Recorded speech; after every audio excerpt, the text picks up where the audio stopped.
तो हिंदू मुसलमान को लड़ाने के सिवा इनके पास कोई इशू नहीं है। विकास का इन्होंने कोई काम नहीं किया, इसलिए विकास के नाम पे चर्चा करने के लिए तैयार नहीं। जनता त्रस्त है इनके भ्रष्टाचार से, इनकी सांप्रदायिकता से। जो इन्होंने देश को बेचना शुरू कर दिया, एफसीआई बेच दी, रेलवे बेच दिए, सारी चीज बेचते जा रहे हैं। अब इन्होंने हवाई अड्डे का उद्घाटन करा, इनसे पूछो किसको बेचेंगे इसको। किसान जो मरे हैं वो किसानों के बेटे हैं, योगी के बेटे नहीं है, मोदी जी के बेटे नहीं है। इनका कोई परिवार है नहीं। इनको दुख तो जब होगा जब इनका परिवार होगा। हमारे किसान परिवार के बच्चे वहाँ पर शहीद हुए हैं, गाड़ी चढ़ा दी गई है। इससे ज्यादा गुंडागर्दी और क्या होगी। गृह मंत्री का बेटा गाड़ी चढ़ा रहा है किसानों के ऊपर।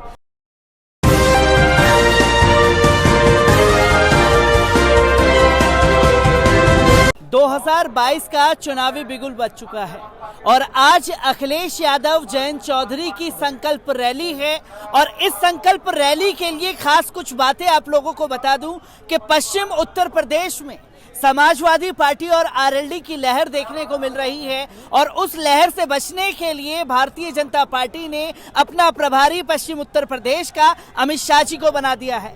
किसानों का मुद्दा इस बीच में पश्चिम उत्तर प्रदेश जोर शोर पर चला, पर भारतीय जनता पार्टी को और खासतौर पर देश के प्रधान सेवक को यह लगता है कि 3 काले कानून वापस ले लिए हैं तो विकल्प के पास अब कोई मुद्दा नहीं बचा है। मेरे साथ आरएलडी के नेता भी मौजूद हैं, मैं उनसे जानने की कोशिश करूंगा। सर, लगातार भाजपा द्वारा दावा किया जा रहा है कि 3 काले कानून वापस हो गए, विपक्ष के पास अब मुद्दा खत्म। अभी तो देखिए 3 काले कानून का एक भी मुद्दा नहीं है, सारे मुद्दे ही मुद्दे हैं। विकास का मुद्दा है। भारतीय जनता पार्टी की सरकार जब से आई है कोई विकास नहीं किया, केवल हिंदू मुसलमान के एजेंडे पे चुनाव लड़ना चाहते हैं। और इन्होंने योगी जी ने जो विकास के फोटो लगाए वे बंगाल के लगा दिए, पश्चिम बंगाल के। विकास के नाम पे इनके पास कुछ नहीं है। कोरोना का टाइम आया, वैक्सीन नहीं मिली, बेड नहीं मिले और मर गए तो शमशान और कब्रिस्तान में जगह नहीं मिली। एक मुद्दा नहीं है, बेरोजगारी का मुद्दा है, महंगाई का मुद्दा है। आज पेट्रोल डीजल 100 पार कर गया। ये चुनाव हारे, कई उपचुनाव में ये कहते थे कि पेट्रोल और डीजल पे हमारा कोई कंट्रोल नहीं है, लेकिन हारने के बाद इनकी समझ में आया कि हमें महंगाई के मुद्दे पे, पेट्रोल के मुद्दे पे रेट कम कर दिए 10-12 रुपए। यदि ये चुनाव हार गए उत्तर प्रदेश में तो डीजल और पेट्रोल 60-55 और 60 को बिकेगा। बहुत मुद्दे हमारे पास में, क्योंकि अगर देखा जाए पश्चिम उत्तर प्रदेश में एक लहर देखने को मिल रही है और अमित शाह जी को पश्चिम उत्तर प्रदेश का प्रभारी बना करके भाजपा ने चुनावी मैदान में उतारा है। अमित शाह तो दिल्ली के चुनाव में घर घर बैलेट में लेते फिर रहे थे। आज इन्हें घर घर जाना पड़ रहा है, लेकिन दिल्ली में भी इन्हें कोई हासिल नहीं हुआ। यही हालत उत्तर प्रदेश की है। अमित शाह ये घर घर घूमेंगे, लेकिन इनके 5 साल और 7 साल का जो कार्यकाल है इसमें युवा परेशान है, किसान परेशान है, मजदूर परेशान है, छोटा व्यापारी परेशान है, तबाही है। आज जीडीपी बांग्लादेश से भी नीचे चली गई है।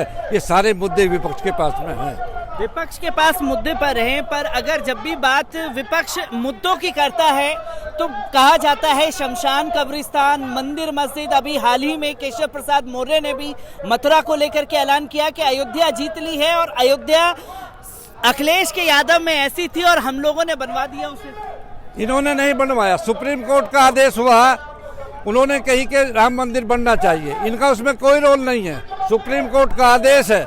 इनके पास ये कह रहे हैं कि अयोध्या में मंदिर बनवा रहे हैं, वहाँ हम श्री कृष्ण का मंदिर बनवाएंगे, वहाँ से मस्जिद खत्म करेंगे। तो हिंदू मुसलमान को लड़ाने के सिवा इनके पास कोई इशू नहीं है।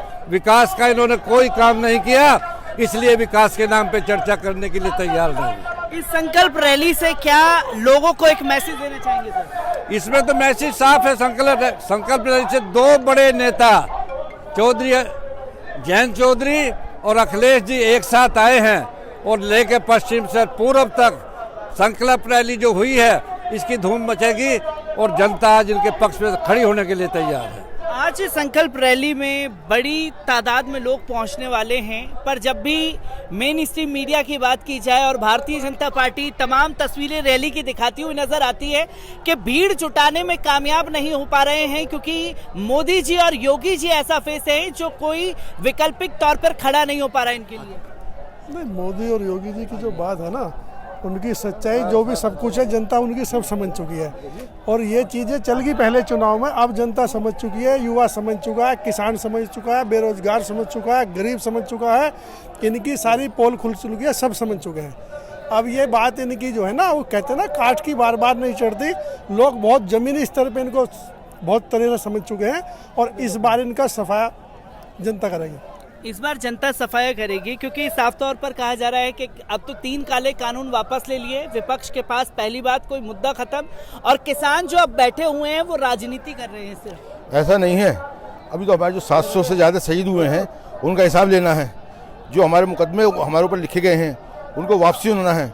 ऐसे नहीं बैठे कि शौक है इस बात का कि वहाँ जाके बैठ जाए अपने घरों को छोड़कर, गर्मी बरसात में वहाँ बैठे हुए हैं, ऐसा नहीं है। पर पार्लियामेंट में तो सर भारतीय जनता पार्टी ने कह दिया ना, जो किसान मरे उनके पास उसका डाटा नहीं है। वो तो उनका कानून है इस बात का, उन्होंने कानून बना दिया कि जो मरेगा उसका हमारे पास रिकॉर्ड नहीं है। कोरोना में जितने मरे उन्होंने कह दिया कि हमारे पास कोई रिकॉर्ड नहीं है, मरते जाओ और रिकॉर्ड नहीं है उनके पास में।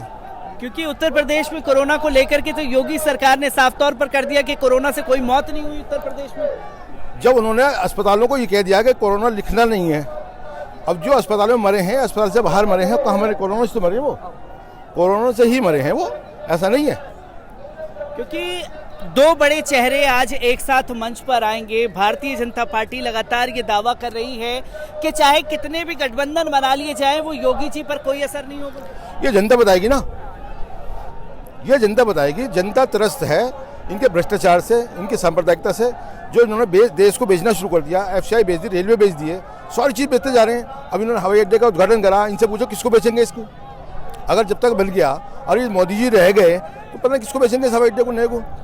चलिए, मैं यहाँ पर जिस हवाई अड्डे का जिक्र किया जा रहा है वो तस्वीरें तो चीन की लेकर के दिखाई गई केशव प्रसाद मौर्य द्वारा, और केशव प्रसाद मौर्य जी खुद कह रहे हैं कि इस बार मंदिर मस्जिद के नाम पर ही वो चुनावी मैदान में उतरेंगे। यहाँ मंदिर मस्जिद कुछ नहीं है, हिंदू मुस्लिम कुछ नहीं है, यहाँ तो मजदूर के, किसान के, नौजवान के उस पर चुनाव लड़ा जाएगा। ये सब खत्म हो गया, जिन्ना खत्म हो गया, जिन्ना वाला ये मैटर चला रहे हैं। जिन्ना गन्ना का था, यह तो गन्ना ही चलेगा। ये कितना हिंदू मुस्लिम कर ले, उसको कोई बहका में आने वाला नहीं है।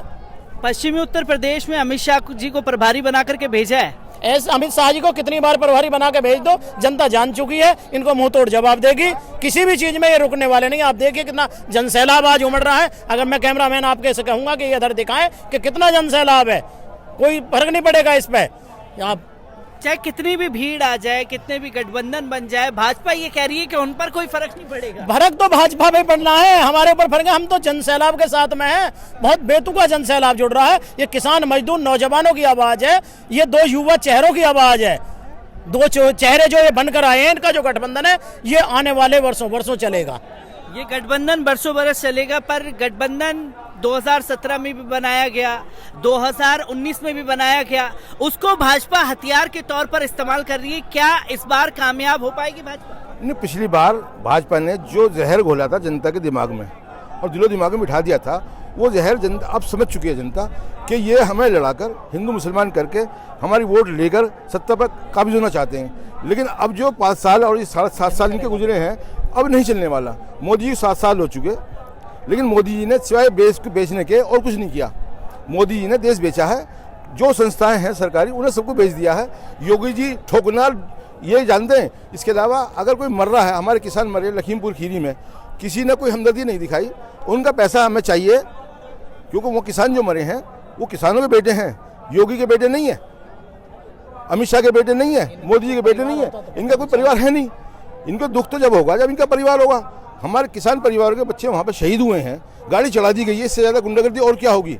गृह मंत्री का बेटा गाड़ी चढ़ा रहा है किसानों के ऊपर, इससे बड़ी गुंडागर्दी क्या होगी? जैसे कि ठोको नीति का जिक्र सर ने किया, मैं आपसे जानना चाहूंगा, योगी जी मंचों से लगातार कह रहे हैं कि ठोको नीति के तहत इतना अपराधियों को ठोका है कि अपराधियों के दिल में खौफ बैठ गया है और उत्तर प्रदेश में अपराध नहीं हो रहा। ये ठोको वाली जो बात कहते हैं योगी जी, किसी विशेष समुदाय के इशारे पर करते हैं। वो ऐसा करने से सरकार नहीं चलती है कि किसी विशेष समुदाय को टारगेट बनाया जाए। सबका साथ सबका विकास वाली बात करी थी मोदी जी ने भी और योगी जी ने भी। ऐसा कुछ नहीं दिखाई दे रहा, सिर्फ जुमलेबाजी ही दिखाई दे रही है। ये सब आप जानते हैं और जनता इसका जवाब देगी। ये एक आखिरी सवाल आप तीनों लोगों से पूछना चाहूंगा, क्योंकि सबका साथ सबका विकास का नारा दिया गया और अब जो है सबके विश्वास की बात की गई थी भारतीय जनता पार्टी द्वारा। क्या यूपी की जनता का विश्वास जीतने में कामयाब हुई है योगी सरकार? योगी सरकार अगर कामयाब होती तो आज ये सैलाब न दिखता आपको। योगी सरकार फेल हो चुकी है। आज जो यहाँ सैलाब दिख रहा है किसानों का, मजदूरों का, गरीबों का, ये जन सैलाब आ रहा है, योगी अपना विश्वास खो चुके हैं। इसलिए यहाँ किसान इकट्ठा हुआ, मजदूर इकट्ठा हुआ है, दलित इकट्ठा हुआ है। ऐसा नहीं है कि हमारे यहाँ सब हैं, किसान भी हैं, मजदूर भी है, दलित भी है, मुसलमान भी हैं, सभी हैं। क्या विश्वास जीतने में कामयाब हुई है योगी सरकार? नहीं, फेल हुई है विश्वास जीतने में। तो आप देख सकते हैं कि यूपी की जनता के लोग मेरे साथ मौजूद थे, जो कि विश्वास जीतने में योगी सरकार पूरी तरीके से विफल साबित हुई है।